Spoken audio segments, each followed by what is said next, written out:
Ever since the beginning, Bausch & Lomb had a vision for vision. The spirit of founders J.J. Bausch and Henry Lomb has driven this vision and shaped the Bausch & Lomb scene today.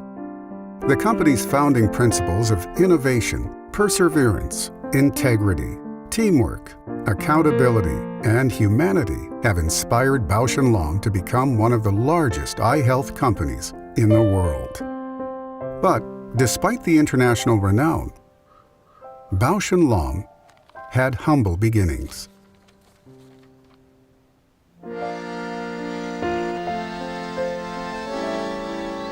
John Jacob Bausch was born one of 7 children on July 25, 1830. I was 6 years old when my mother died, and can scarcely remember her. Our mother was, as I look back, the real head of the family, and father was as if lost after her death. With their father barely able to care for them, it fell upon J.J. and his 2 older brothers to do their part as the family providers. J.J.'s eldest brother took on an apprenticeship for the optical trade. Throughout the apprenticeship, J.J. was entranced, seeking to learn everything that his brother had learned. However, once his brother had finished his apprenticeship, he was barely able to sell his spectacles and had to resort to trading them for other goods and services. To make matters worse, typhoid fever spread rampantly across the country, eventually knocking at the Bausch front door. J.J.'s father passed away, and the Bausch siblings were sent to live with various caregivers, guardians, and family members. As soon as J.J. could complete his own apprenticeship in the optical field, he decided to travel to Bern, Switzerland to become an optician's assistant. He had to make the 240-mile journey on foot at only 18 years old. My school days ended. I soon realized that I still had much to learn. The opportunities offered, however, were too meager to satisfy my ambitions, and my only course was to seek my fortune in the New World. On the morning of April 26, 1849, the last bit of winter's chill hung in the air, and J.J. Bausch boarded a boat bound for America. Our departure set the entire village in commotion. Journeying to America was something new to the village, and the good people took as much interest in the event as though I were going out of the world. The journey lasted for 49 days and was accompanied by very many storms. No one had much appetite in stormy weather. Nevertheless, our provisions ran short eventually. Water was a very valuable article on that trip, as we could not buy any for money, and we could not get more than 1 quart per day. At long last, J.J. Bausch reached America. But what he found in the New World was very much like the old. New York was overcrowded, and the people were struggling, just as J.J. had always seen people struggle. In those days, I had no knowledge for which the great city was willing to pay. And when they said to me, "Go west, the chances are all out there," I believed them and landed in Buffalo, where there was room enough. There was room enough because Buffalo was in the middle of a cholera epidemic. Hundreds had died, even more had fled. Needless to say, the city had little use for an optician. J.J. spent his first winter in America with little work and barely any money. So accustomed had I become by this time to the buffeting of fate that I lost little time in self-pity, and I was reminded of my brother's remarks that we were both unlucky fellows. In the spring, he borrowed $5 and made his way to Rochester. He was worse for wear on his arrival. He had lost his watch, his luggage, and with it, his spare clothes. Despite all of this, J.J. remained, as always, optimistic. This, he thought, might be the perfect place to finally start his optical business. He wrote his brother requesting the remainder of his share of their father's tiny estate. With this money, JJ purchased wares to sell and opened his first optical shop. But imported spectacles were too expensive for the small city, and JJ was forced to abandon the project in one short month. With all his money spent and almost nothing sold, he was forced to take work as a wood turner. It was a bitter step. I hated the thought of abandoning the trade which I knew and loved. But this time, a good fortune loomed before me. I was a good wood turner and had good wages. 1 year later, I was married to Barbara Zimmerman. Our household accommodations were beautiful to us, and we rejoiced over them like children. But not long after their marriage, tragedy befell the budding Bausch family. JJ suffered a horrific accident at the wood-turning shop, where his hand was pulled into one of the buzzsaws. 2 of his fingers had to be amputated. The operation took 3/4 of an hour, with no anesthetic. JJ fell ill and was on bed rest for 4 long months. The accident had one wonderful aspect. It taught me the glory of friendship.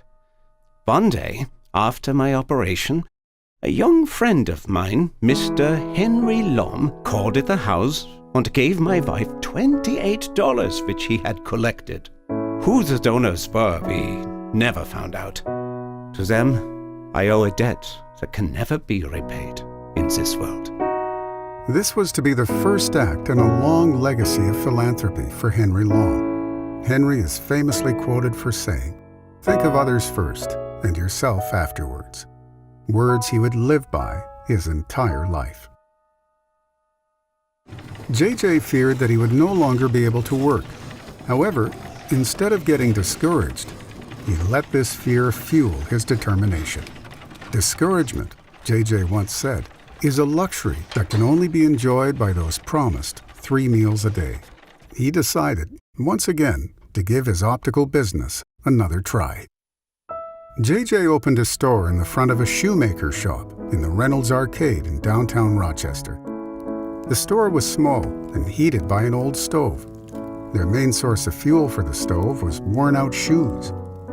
JJ once commented that it was perhaps lucky that few customers called, for none would have remained very long. Since the accident, JJ and Henry had grown very close. Henry Lom was born in Bergen, Germany on November 24, 1828.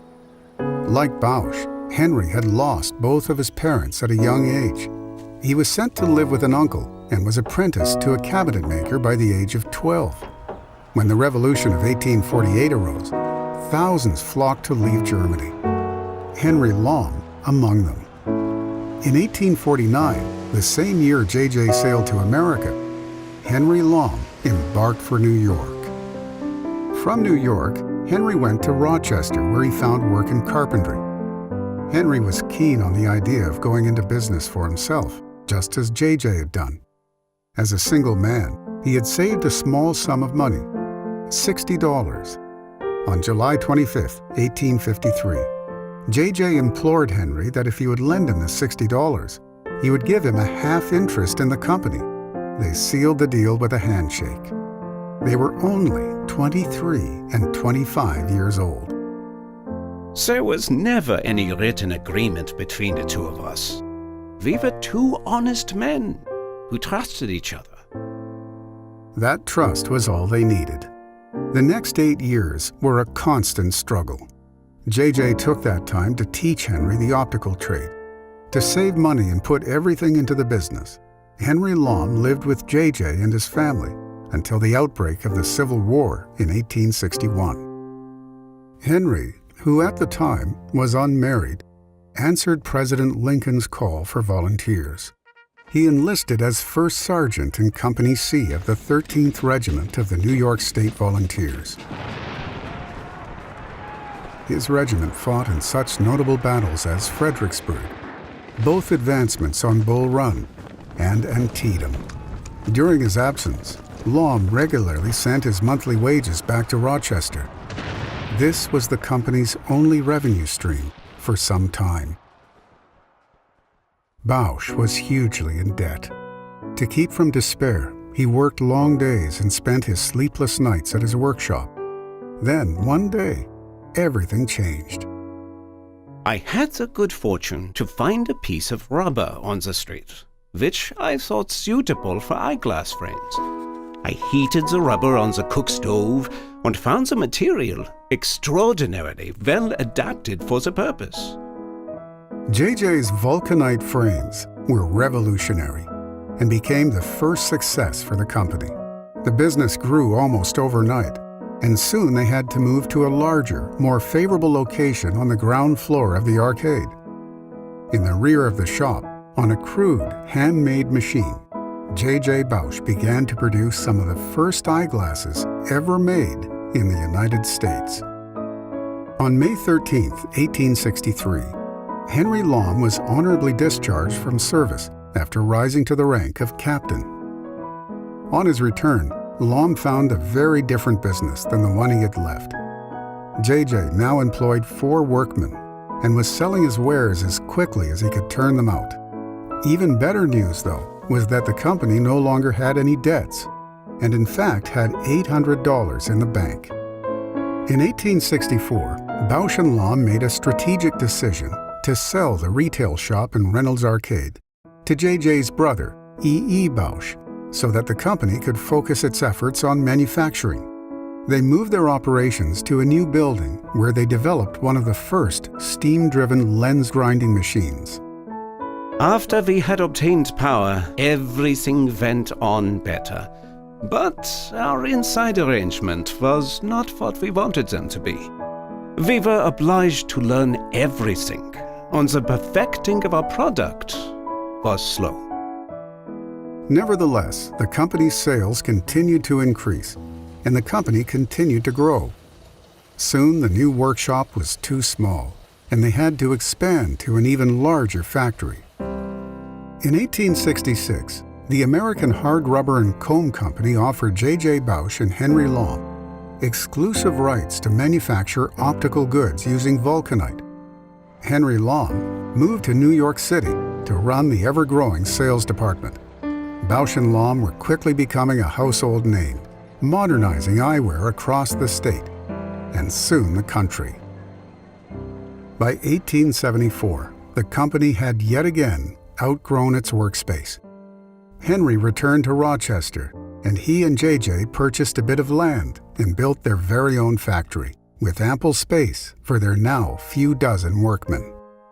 It was here that J.J. invented and applied the very first nose piece to a pair of glasses. But J.J. was not satisfied. He longed to expand the portfolio to better meet the needs of the community.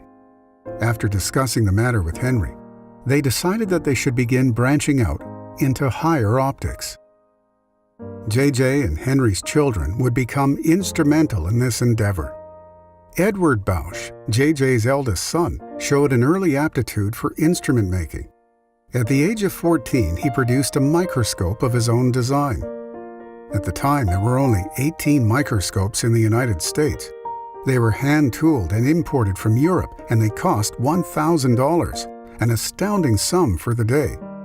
With Edward's aid, Bausch and Lahm developed efficient, automatic grinding machinery and began producing microscopes at a higher quality and a much lower cost, $100.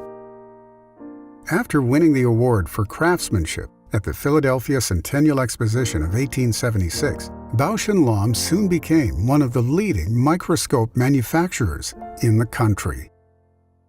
By the mid-1880s, the company had advanced into photographic optics, patenting the between-the-lens iris diaphragm and shutter, giving rise to the art of snapshot photography. But despite all of the advancements and the acclaim they received as the company grew, J.J. and Henry never lost sight of the community. It was not until 1890, when J.J. was 65 years old, 37 years after starting the company, that Bausch even began paying himself a full salary. We were all healthy. We were all working. We were happy. That was enough. J.J. was hailed with undying respect. He was a friendly, jovial man who worked hard to ensure that his employees had everything they needed. Henry was regarded as a great philanthropist, always the first to contribute to anyone in need. The pair initiated many departments and programs to increase employee livelihood and prosperity. Bausch & Lomb had its own medical clinic, a grocery store where employees could buy goods at wholesale price, and several educational programs. In 1885, Henry Lomb founded the Mechanics Institute, an establishment dedicated to educating immigrants and young men. In 1887, the Mechanics Institute, through its president Henry Lomb, funded the first kindergarten class in Rochester, advancing early childhood education as well as adult. The Mechanics Institute is known globally today as the Rochester Institute of Technology. J.J. Bausch and Henry Lomb are still honored at the university for their contributions to advanced education. Through the turn of the century, Bausch & Lomb continued to advance into the photographic arts. They also were sought after by the growing fields of medical and military technology. In 1902, they released the Bolopticon slide projector, a groundbreaking tool with which medical centers and universities could project and review slides.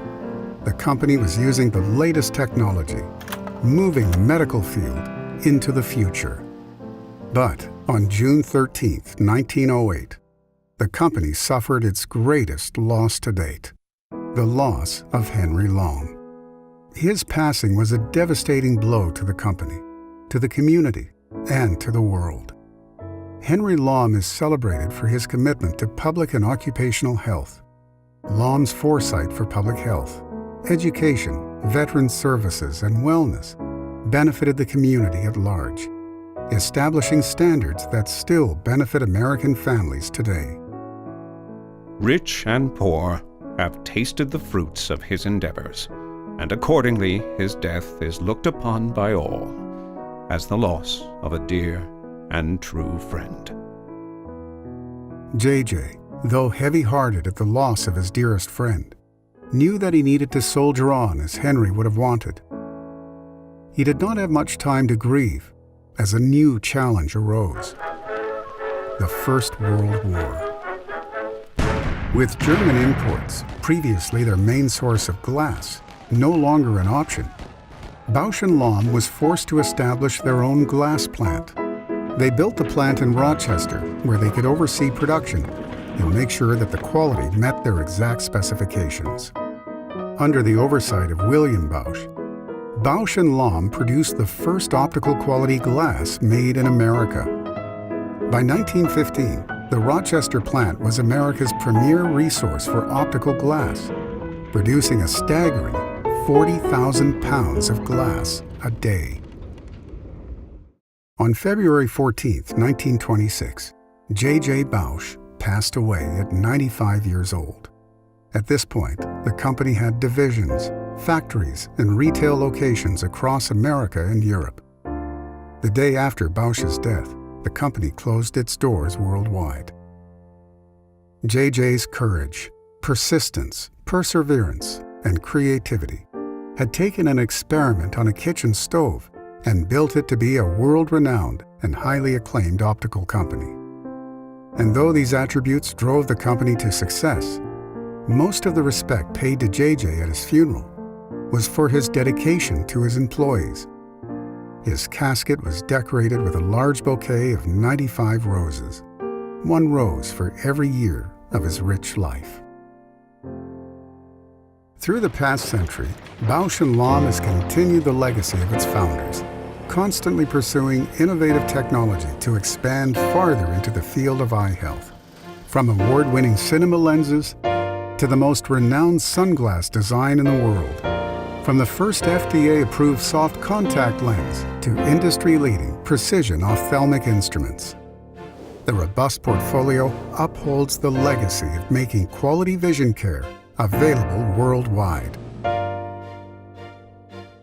J.J. Bausch wrote, "Perseverance, industry, honesty, and a striving for knowledge have been my maxims." Bausch & Lomb is still infused with those virtues, each employee striving to uphold the legacy of Bausch & Lomb.